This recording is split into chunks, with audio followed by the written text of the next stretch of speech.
Hey guys, welcome back. This is HD StarCraft, and this is going to be another StarCraft 2 commentary. And this isn't going to be one of my games. In fact, this is going to be a game between two top-tier players, Jump and Whiterun. And I'm not sure if this is the same Whiterun, but if this is the same Whiterun, he's actually a pro StarCraft Brood War gamer who is really good. And Jump I've never heard of before, but I've heard a lot of good news about this replay. Apparently it's one of the best games showcasing Terran versus Protoss, so I thought I'd go ahead and cast a game outside of my own games. And this is something that I'm actually going to be doing a lot, especially after StarCraft 2 goes retail. So if you guys are on my channel looking just to see beta games, make sure to stay tuned for pro StarCraft games that I'll be casting right after StarCraft 2 goes live, so that you guys can be learning all the strategies and tactics that the pros use.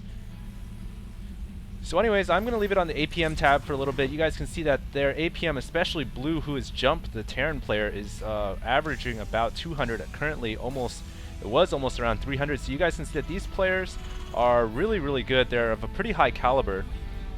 And of course right now they're just spamming, but I'm sure as the game goes on their APM should keep up. Red isn't the highest, but at the same time APM, which means actions per minute, whatever things you do during a minute, such as clicking, selecting, telling your units to attack, setting hotkeys, things like that. While it's not the end-all be-all, it is a very important factor in how good of a StarCraft player you really are, because that it can be a limiting factor when you're trying to multitask and do multiple things at once, especially as the game progresses and it gets exponentially harder and harder to control units all around the map.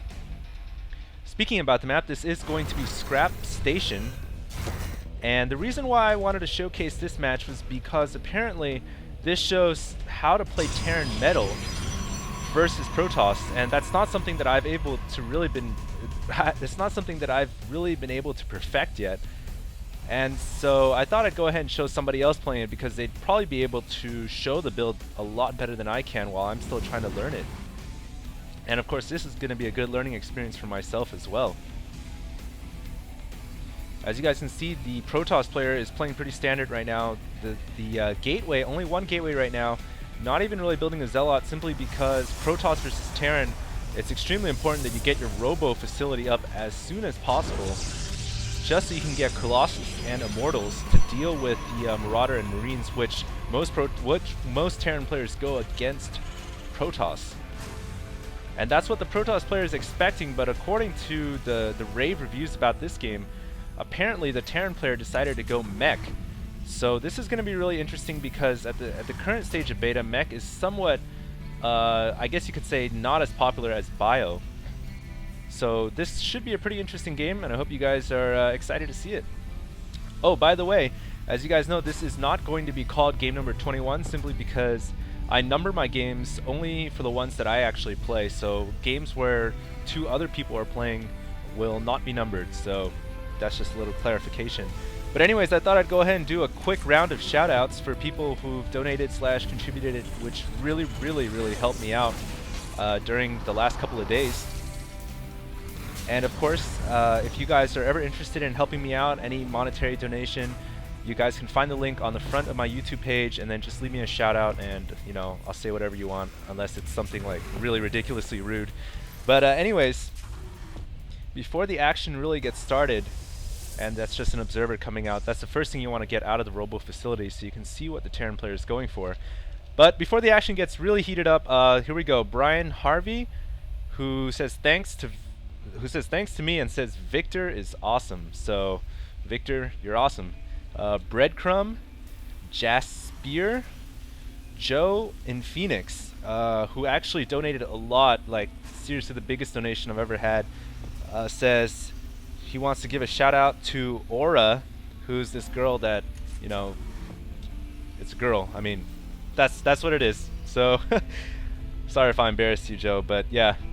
And who else? Some noob with CE, who also donated a lot. Thank you very much.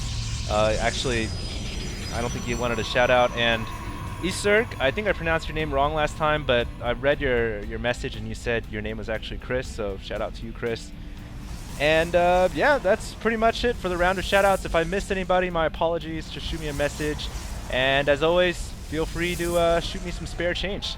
And I'll keep bringing these videos out to you guys now during the beta, and of course, pro games after StarCraft 2 goes live. So, thanks a lot to the contributors.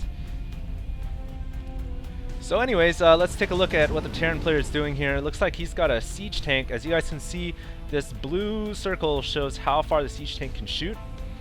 And yeah, this is a great position to put the first siege tank up at because of the high ground, and you can really catch anything that comes in, except of course if they come through the rocks. But he's got a supply depot here to catch if his opponent tries to go through the rocks early on. Meanwhile, looks like Red, who is Whiterra, is just getting his observers scouting and seeing exactly what the heck is going on inside the Terran player's base. And the Terran player is just advancing forward, very similar to Brood War really, just pushing forward, controlling territory. When you play mech, it's all about territory control. Bunkers, turrets, and of course now sensor towers are key to playing mech, as really it's an extremely strategic game if you're a Terran mech player, especially against Protoss. So I'm really looking forward to this matchup.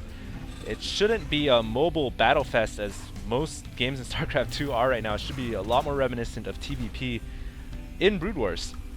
Or Brood War, excuse me. Thanks a lot for people who've corrected me on that. And also I know that my pronunciation of Banshee is a bit weird. It sounds like Banshees. But when you get into the heat of the commentary, sometimes things don't come out the way you want them to. But I figure Banshees are very much like cheese anyways, so they probably should be banned. I don't know what I'm saying, but anyways, looks like our Terran player Jump is setting up the sensor towers. As you guys can see on the minimap, that blue circle, that huge blue circle, is pretty much a sensor tower. Shows exactly what your opponent's opponent units are moving around in that area.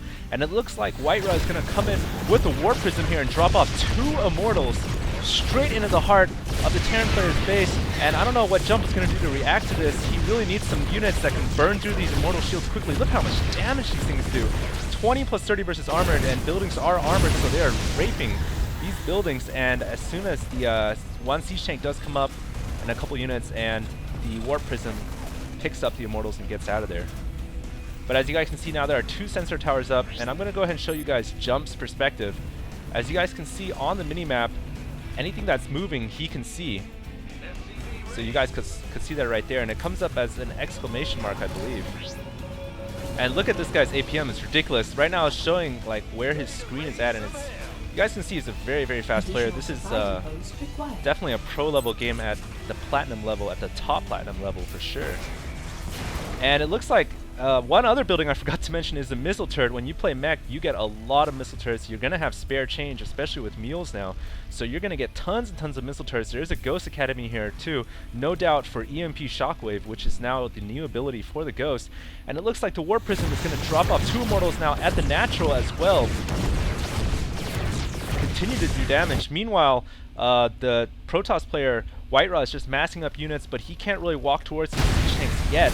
And these Immortals are just doing tons of damage. Jump is trying to get a missile turret up, and he will ward away the 2 Immortals with 2 siege tanks of his own. And let's take a look back at Whiterra's base. He does have his natural, which he's actually had for a long time. I just haven't been able to comment on it. And he's got 4 gateways. I'm surprised